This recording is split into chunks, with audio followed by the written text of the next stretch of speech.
Imagine a quiet neighborhood in upstate New York, where people go about their everyday lives without ever imagining that something horrifying could be happening inside a nearby apartment. But in June 2026, the small city of Mechanicville was shaken by a tragedy that left an entire community searching for answers. 4 children were dead. Their mother was dead. Their grandmother was also dead. And what initially appeared to be a murder-suicide quickly became a much more complicated investigation involving suspected poisoning, a custody dispute, disturbing allegations, and questions about what happened during the final days of the children's lives. The 4 children were 13-year-old Harper Harmon, 11-year-old Hudson Harmon, and 10-year-old twins Gavin and Gracelyn Harmon. Their mother was 44-year-old Sarah Myers, and their grandmother was 64-year-old Amy Stedman. On June 23rd, police went to an apartment on Harris Avenue in Mechanicville to conduct a welfare check. What officers discovered inside was devastating. All 6 members of the family were found dead. The discovery immediately triggered a major investigation. At first, investigators believed they were dealing with a murder-suicide. Early reports suggested that Amy Stedman may have poisoned her daughter and her 4 grandchildren before taking her own life. Investigators reportedly found prescription and over-the-counter medications at the scene, along with a handwritten note that appeared to point toward Amy. But as detectives, medical examiners, and forensic specialists continued working on the case, the initial picture began to change. Authorities later determined that the deaths of all 4 children were homicides, while the deaths of Sarah Myers and Amy Stedman were classified as suicides. That conclusion raised even more questions. If both adult women died by suicide, what exactly happened to the children? And did both women play a role in their deaths? Investigators reportedly determined that 3 of the children were believed to have died from poisoning, while Gavin suffered fatal sharp force injuries. That meant detectives had to reconstruct a complicated sequence of events inside the apartment. They needed to know what happened first, what happened next, and who was responsible for each action. Toxicology testing became extremely important because investigators needed to determine what substances were inside the children's bodies and whether those substances caused their deaths. Finding medication inside a home does not automatically prove that it was used to kill someone. Medical examiners have to establish the actual cause of death through scientific testing. At the same time, investigators had to examine the injuries suffered by Gavin and determine exactly how they occurred. Was he attacked before or after the other children were poisoned? Did he attempt to defend himself? Was the attack connected to the same plan? These were questions that could only be answered through forensic evidence. But the physical evidence was only one part of the investigation. Another major part involved the children's father, Brady Harmon. Brady lived in Utah and, according to reports, had not seen his children since 2019. He had reportedly been involved in a long-running custody dispute and had been trying to regain contact with them. After years of separation, he was reportedly preparing for a court-approved visit. That detail makes the tragedy even more heartbreaking. A father who had been hoping to see his children again was suddenly faced with the news that all 4 of them were dead. And according to reports, he had been communicating with Sarah Myers shortly before the tragedy. Sarah reportedly told him that the children were sick. A planned video call was postponed because of their condition. Brady believed that his children were dealing with an ordinary illness. He had no reason to know that investigators would later be examining those messages as part of a homicide investigation. Those final communications became important because detectives needed to establish exactly what was happening at the time the messages were sent. Were the children actually sick from an ordinary illness, or were their symptoms connected to something more serious? Was Sarah simply describing what she believed was happening, or was the illness being used as an explanation for something else? Investigators had to examine the timing of every message and compare it with medical and forensic evidence. The case became even more complicated because of a handwritten note reportedly found at the scene. According to reports, The note contained serious allegations against Brady Harmon, including accusations of abuse involving the children. Brady has denied those allegations. It is extremely important to understand that accusations written in a note are not automatically proven facts. Police have to investigate such claims independently. They may examine previous complaints, child welfare records, medical information, court documents, statements from relatives, and other evidence. At the same time, investigators cannot simply ignore the allegations because they may provide clues about the mindset of the people involved. If Sarah and Amy genuinely believed that the children were in danger, investigators would need to understand why they believed that. Was there evidence behind their fears? Had the family experienced previous conflicts? Did the custody dispute make those fears stronger over time? Or were the allegations completely unfounded? These questions could become important when investigators try to establish a motive. But motive and justification are two completely different things. Even if someone believes they are protecting a child, that does not give them the right to take the child's life. The 4 children had their own rights, their own futures, and their own lives. They should have been protected by the adults around them. Instead, they became the victims of a tragedy that investigators believe happened within their own family. The custody dispute between the adults is therefore an important part of the background, but it should not be mistaken for proof of criminal responsibility. Investigators still have to establish exactly who did what and why.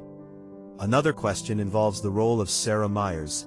Initially, public attention focused heavily on Amy Stedman, but later police information indicated that Sarah had not been completely ruled out as being complicit in the children's deaths. That does not mean that authorities publicly established her as a killer. Instead, it means investigators were still examining whether she played a role. Because Sarah was also found dead, she cannot be questioned or brought before a court. Detectives therefore have to rely on evidence she left behind.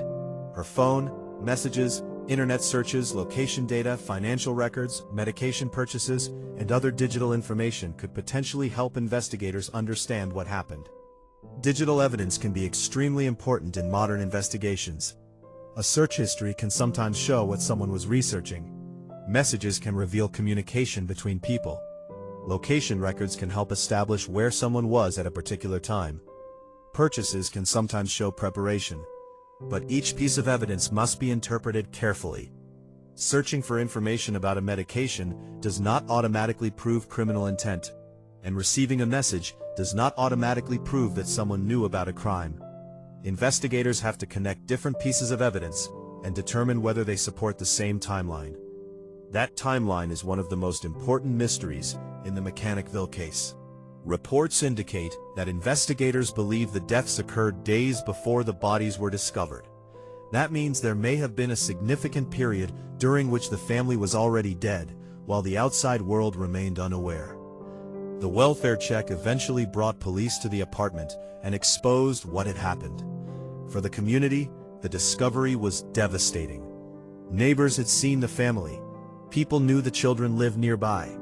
Nobody expected that all 4 children would become victims of a homicide investigation. As the news spread, people began gathering to remember them. Harper was only 13, Hudson was 11, Gavin and Gracelyn were 10-year-old twins. They were children with personalities, friendships, interests, dreams, and futures. They should have been thinking about school, birthdays, vacations, and growing up. Instead, their lives ended in circumstances that investigators are still working to fully understand. And as the investigation continued, one thing became clear. This was not going to be a simple case with an easy explanation.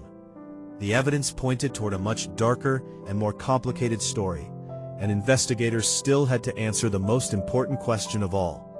What exactly happened inside that apartment during the final hours of these 4 children's lives? As investigators continued trying to reconstruct the final days of the family, the case became increasingly difficult to understand. The biggest challenge was establishing a precise timeline. Police had to determine when each family member entered the apartment, what happened after they arrived, and how much time passed between the deaths. Because the 4 children were believed to have died in different ways, the sequence could be especially important. 3 children were reportedly believed to have died from poisoning, while Gavin suffered fatal sharp force injuries. Investigators needed to know whether those events happened separately or as part of one plan. They also needed to establish whether the children were conscious when they were injured or exposed to the substances. These details are not simply part of a dramatic story. They can help forensic experts determine exactly what happened and can potentially identify who was responsible. Toxicology was one of the most important parts of the investigation. Investigators reportedly recovered prescription and over-the-counter medications from the apartment, but the presence of medication alone does not prove that it was used to kill anyone. Medical examiners have to determine what substances were actually present in the victims' bodies and whether the amounts were capable of causing death. They also have to consider whether multiple substances were involved. The results can help establish whether the children died from intentional poisoning or whether another explanation is possible. At the same time, the injuries suffered by Gavin required a completely different type of forensic examination.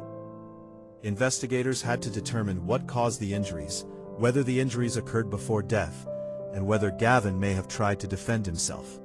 If defensive injuries are confirmed, they could provide important information about what happened during the attack. But investigators cannot rely on assumptions. Every conclusion has to be supported by forensic evidence. The apartment itself also became an important source of information. Investigators would have examined objects, surfaces, medications, electronic devices, possible fingerprints, DNA, and other physical evidence. They would also have tried to determine whether the apartment showed signs of a struggle, or whether the deaths occurred in a controlled environment. Even small details can become important when investigators are reconstructing events that nobody alive can fully describe. That is one of the most difficult parts of this case. The 2 adults who died are not available to explain their actions. Sarah Myers cannot tell investigators what she was thinking during the final days of her life. Amy Stedman cannot explain the handwritten note or what happened inside the apartment. As a result, detectives must piece together their actions from evidence that remains behind. This is where digital forensics can become extremely important.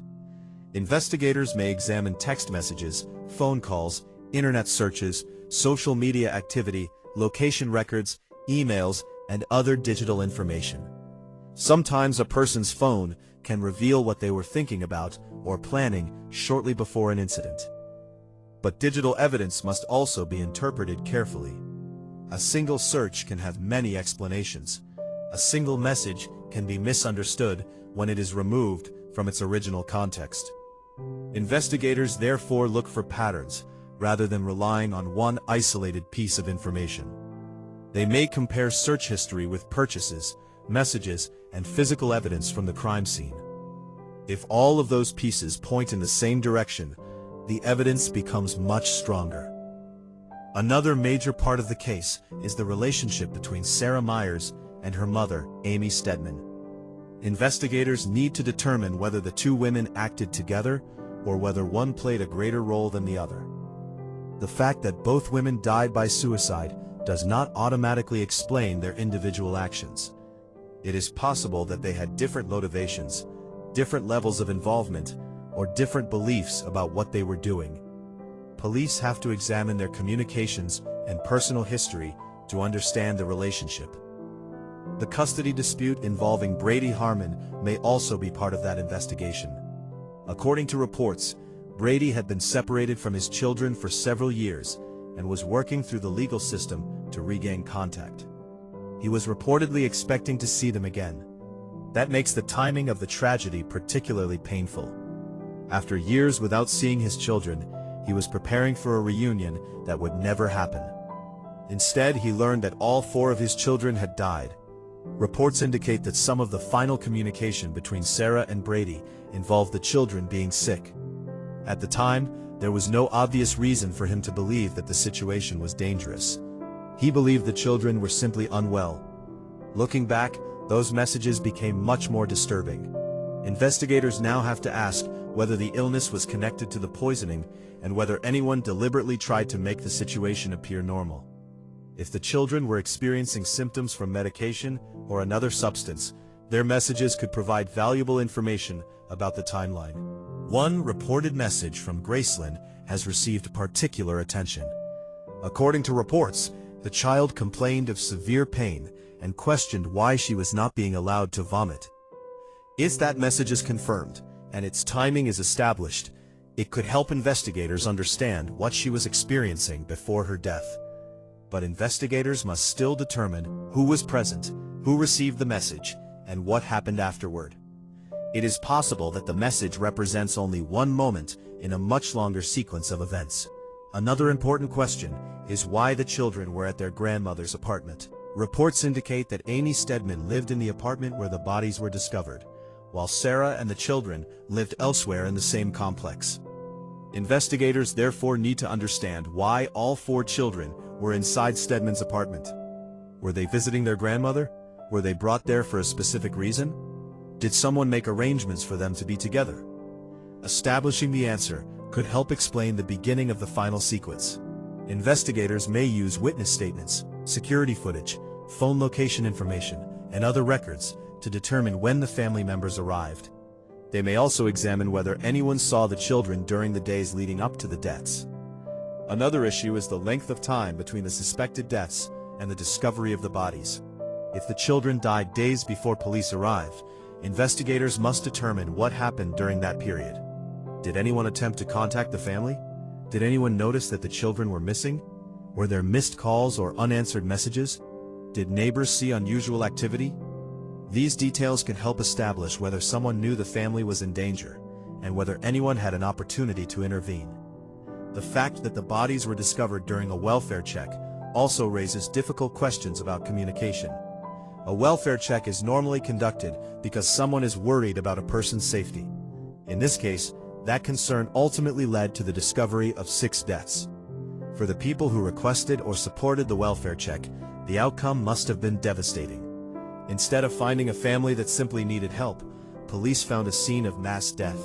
The community response was immediate. Residents were shocked that such a tragedy could happen in their neighborhood. People gathered to remember the children, and the case quickly became a major topic of discussion. But with public attention came another danger.